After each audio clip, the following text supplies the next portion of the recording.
நீ அதே 9,000 ரூபாய் கொடுத்து ஒட்டு வாங்குறிய ஒட்டு. அதுக்கு இங்க இருந்து கொடுக்கற உங்க அப்பா பாட்டம் காசு கொடுக்குற. ஜனநாயகன் அதாவது வந்தா என்ன நீ வராட்டி என்ன, அதாவது இது விஜய்க்கு ஆதரவாவோ எதிராவோ இது கூட புரியாட்டி நீ எப்படி ஐயா பத்திரிக்கையாளர், இது கூட புரியாட்டி எப்படி ஐயா. அதாவது நம்ம குடும்பம் சினிமாங்கையில் ஒரு குடும்பம், அவருக்குன்னு ஒரு மாஸ் இருக்கு. அதுல அரசியல் இல்ல இல்ல ஏன் புரியலன்னா, எடுத்த உடனே வந்த உடனே பேசும்போது என்ன சொன்னீங்கன்னா படத்துக்காக இந்த படத்தை பத்தி பேச வந்துட்டு அந்த படத்தை ஏன் பேசுனீங்க, அதுக்காக தான் எங்களுக்கு புரியல. படத்தை மொத்தமாக பார்த்தேன் இல்லையா, இவர் பட்ட வேதனைகள். ஒரு படம் அந்த டயத்துக்கு வரணும். அதான் சொன்னேன் நான், பிரியாணின்னா அன்றைக்கி சாப்பிட்ணும், ஃப்ரிட்ஜில் வச்சு 4 நாள் கழிச்சு சாப்பிட்றதுக்கு பேர் பிரியாணி இல்லை. அந்த மாதிரி அது மிகப்பெரிய கொடுமை.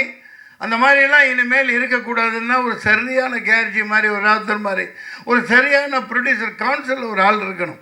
அநேகமாக எல்லாம் நல்லாயிருக்கும், யாரையும் குறை சொல்கிறதுக்கு இல்லை. இது மிகப்பெரிய வேதனை. அது ஒரு மாஸ் ஹீரோ, என்ன அரசியல் நடக்குன்னு தெரியல. கோட்டுங்கிறான், அங்கேங்கிறான், மறுபடிங்கிறான், ஆர்டருங்கிறான். என்னடா நடக்குது இந்த நாட்டில்? என்ன யாராக இருந்தாலும் சரி, சினிமாங்கிற இந்த குடும்பம் அந்த இதுக்கு ஒருத்தர் பாதிக்கப்படக்கூடாது. எத்தனை ப்ரொடியூசர், எத்தனை பேர், அந்த ஆள் எத்தனை ஆயிரம் கோடி போட்டிருப்பான் படம் எடுத்தவன், எத்தனை லட்சம் பேர். அந்த ஒரு பொங்கல் தான் அந்த இதுக்கு கொண்டு வரணும். அது தனி மனித சாதனையோ ஒரு ஹீரோவோட வேலையோ அதெல்லாம் கிடையாது. ஒட்டுமொத்தமாக அந்த பாடி ஏதோ ஒரு தவறு நடக்குது, அதை இன்னும் என்னால் புரிஞ்சிக்க முடியல. அந்த வேதனை தான் சொன்னேன்.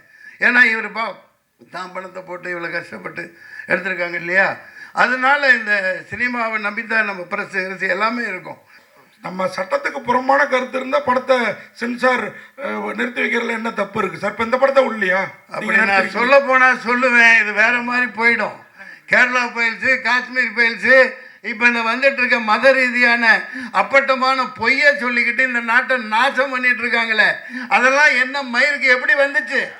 எப்படி வந்துச்சு? இவன் என்ன தப்பு பண்ணா? என்ன பேச்சு பேசிட்டு இருக்கீங்க?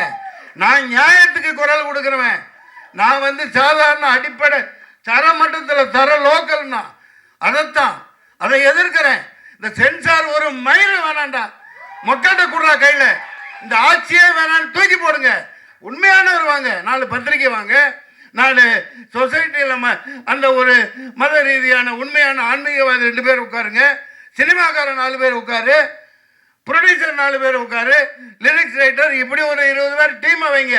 சென்ட்ரல் கவர்மெண்ட் ஒரு மயிறு வேணாம், நீங்கள் கிழிச்சதெல்லாம் போதும். நிறைய பாதிக்கப்பட்டாச்சு.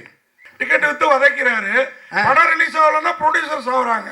அவர் பேச மாட்டேங்கிறாரு, நீங்களாம் பேசி என்ன ஆக போகுது சார்? நான் அவர் நாளைக்கு அரசியல்வாதியை என் உடம்புல ரத்தம் ஓடுது இல்லையா, மீடியாவே மீட் பண்ண மாட்டேங்கிறாரு சார். நிமிஷம், நீங்க அவருக்காக நீங்க 2000 ரூபாய் வாங்கிக்கிட்டு அவரு சினிமா காட்டாருன்னு சொல்றீங்க.